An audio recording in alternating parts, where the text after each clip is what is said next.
I was standing around one day just noticing that I have an awful lot of Harbor Freight tools, and I wanted to kind of do a video on all these tools and tell you the ones that I like and the ones that I may not like,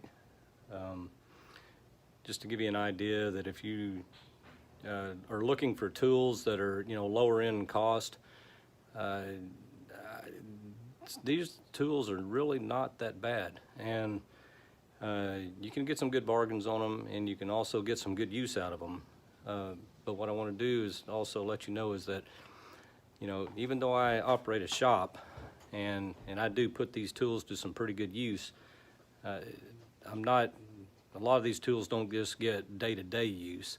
So if you're somebody that uses a tool every day and uses it hard, I don't know that I can recommend these tools because I don't use them that way. But for you that have projects that you do and you want some decent tools to get through those projects, these tools will do it. So I'll start going through all these tools one by one and give you my opinion of them.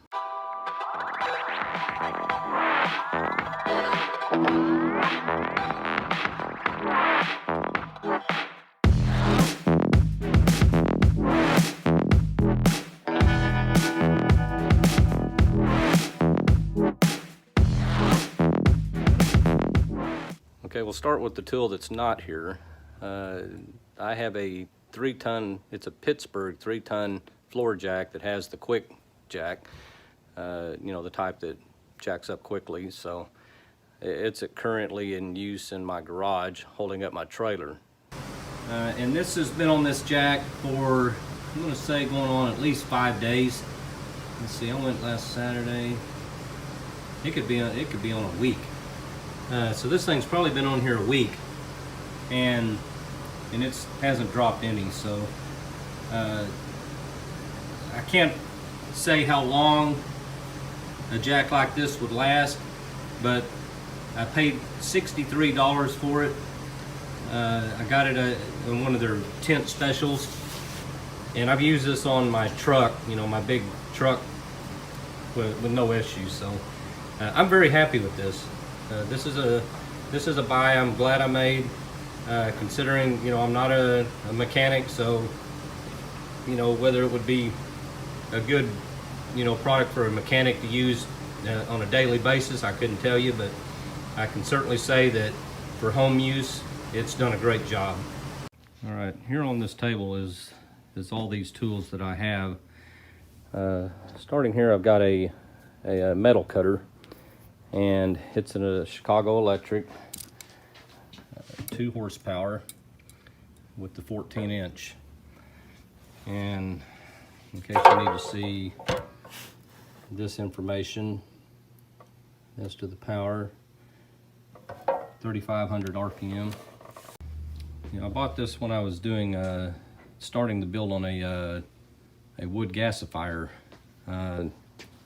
This project was well before I really got into YouTube, but what I generally use this for is to cut these curtain rods that I use for building footrest for bar stools, and I've used it to cut a lot of those, and I've probably used it to cut some other things, but that's generally its use. And you can tell this blade, it started out more over in here, and I've really used it, and it's done a good job. And I recommend for most people that just need to cut off metal that doesn't, if you're cutting through a lot of heavy steel, this may be a little less than you need. I don't know. Is this just a little palm sander? Chicago Electric, and let's see, it's a 5-inch random orbital palm sander. There's the specs on it. I've had this probably at least going on 2 years now, and I am very surprised at how powerful this thing is, and very happy with how it's performed. And I would probably put this up against any other sander that the quality made sanders. Now again, you know, I'm not officially a wood shop. I just build furniture. You know, I'd also reupholster, so it's not a day-to-day use item, but I've used this thing on my boats, projects at home. I've used it here for a lot of sanding here, and I am very, very happy with this. It's a very good little sander, very powerful. So it's another one I highly recommend. Next I have this Chicago Electric Biscuit Joiner, as you can see, and that's the specs on it. And I've used this during the build of 2 tables, you know, to join wood together and joints for legs and things like that. And I haven't put it to a lot of use, but what I've been impressed with it is that it has a lot of power, and that's the case with a lot of these tools. I expect it to be a lot, you know, less power, you know, tool, but I'm surprised at the power they have. So, and this is no exception. This, you know, thing just whizzes right through the wood I've been cutting with it. And, you know, if you're somebody just doing project, you know, biscuit joining, this is a good alternative to going out and buying an expensive brand. For that same project, when I was building the tables, I bought this little kind of a, you know, a hand sander. You can see it here. I think that's a 3-inch. That's 3-inch belts on it. And again, it did the job exactly how I wanted it to, and I'm very happy with how this tool performed. It's a good product. Okay, here I have a what's called a high-speed cutoff tool. It's a 3-inch. You see, it's Chicago Electric. I bought this tool. It's one of these, you know, you operate here over the hand. You know, it's got the safety thing there, but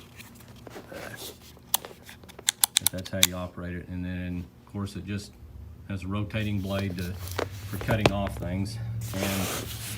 And you can see I used it pretty heavily on something, and even broke the blade on it. But, oh yeah, I actually used this tool to cut parts on tile when I was tiling my house.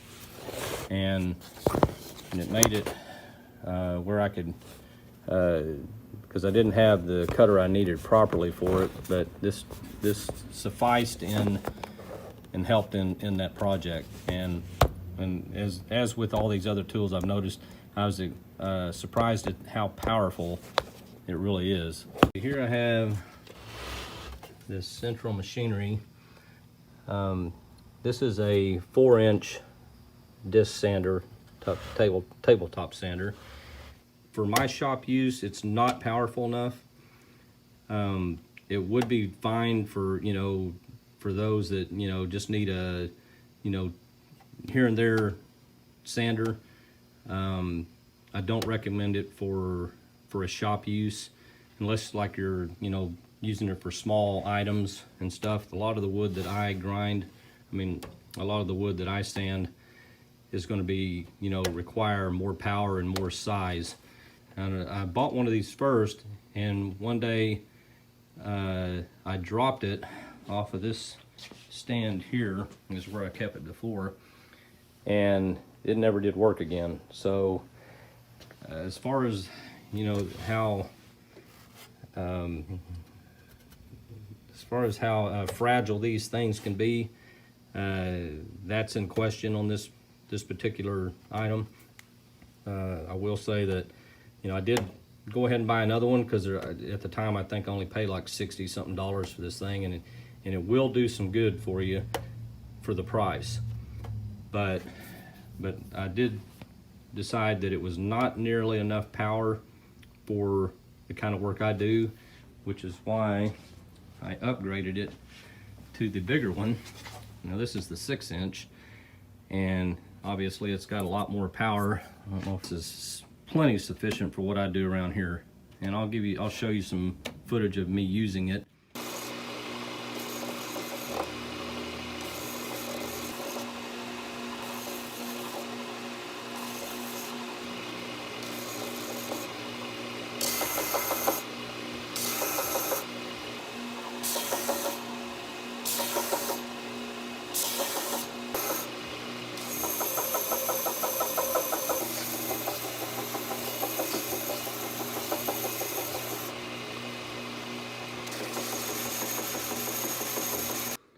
But as far as use, I have used this thing, and I've had this one for probably at least 3 years now, and I am very happy with this. This is a very good machine.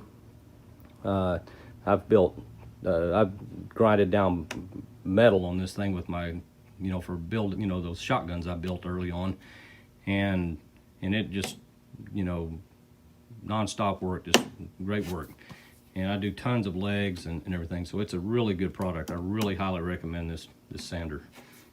What I have here is another Chicago Electric tool, and this is that kind of a oscillating type cutter, and you'll have seen that I used it in my boat project.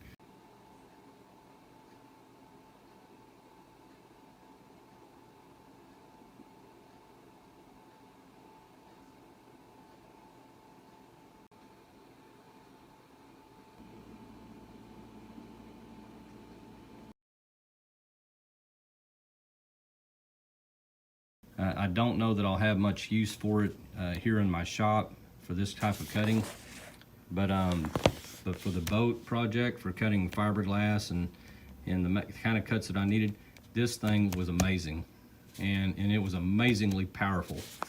I was very happy with the power, and this tool just it easily did the job I needed it to do, and it has an adjustable power here. I even had to turn it down some because it was so powerful. And you can get it down, anywhere from 1 to 5 on the power, but very good tool. Highly recommend it. Okay, here's a little 5-inch bench grinder I bought there, and it's just real simple machinery. Now, and it shows, here's the specs on it, 3450 RPM. I've used this, I've had it probably for a couple of years or more, and I've really put that blade to use on, ground this blade down.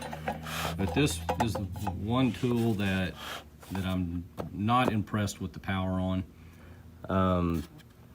I don't know that it should be more powerful than this, considering the size it is and what it is. It's not a very big grinder, but I use it for small type things. It would not be my go-to grinder for heavy use by any means. So I'm sure I've paid very little for it, and I probably would not buy this again.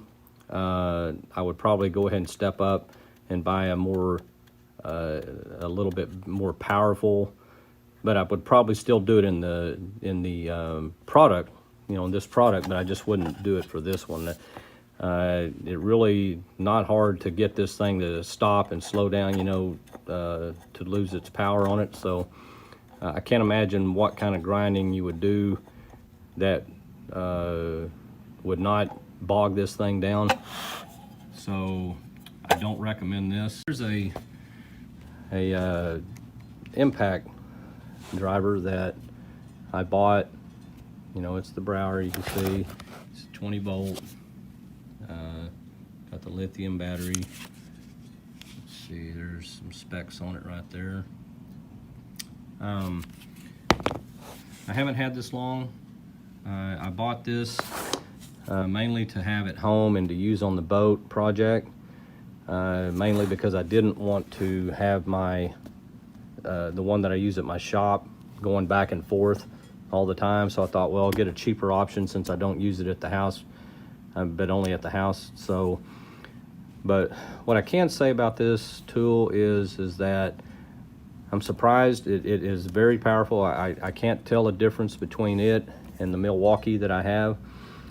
The only thing that, the only downside to this is it's bigger, a little more bulky. This one's a little more hand friendly, a little weight friendly. I'm not sure that they show the weights on these things, but I can tell you from using these, if I had to work with it every day like I do this one pretty much, I'd rather have this Milwaukee for the money. I think I only paid $69 for this one, which is a good price, and I think it's well worth it.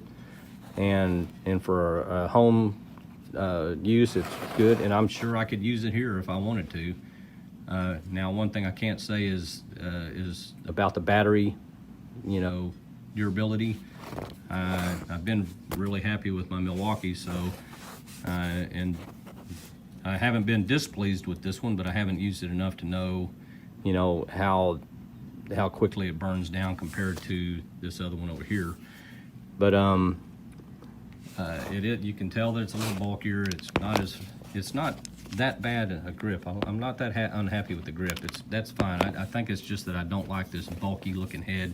This one just looks, you know, lighter and more usable, but and this one just looks bigger and fatter and everything. But other than that, I haven't been unhappy with it. I did have once when I was messing with this thing, if you can see, this thing's a little wobbly, and I actually had this fall apart on me and have to put it back together.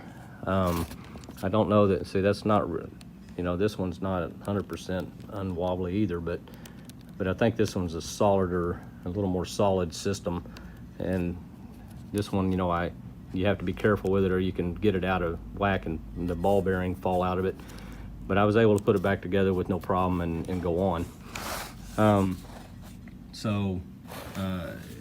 If you're looking for a cheap option that's still got power, I'm happy with this.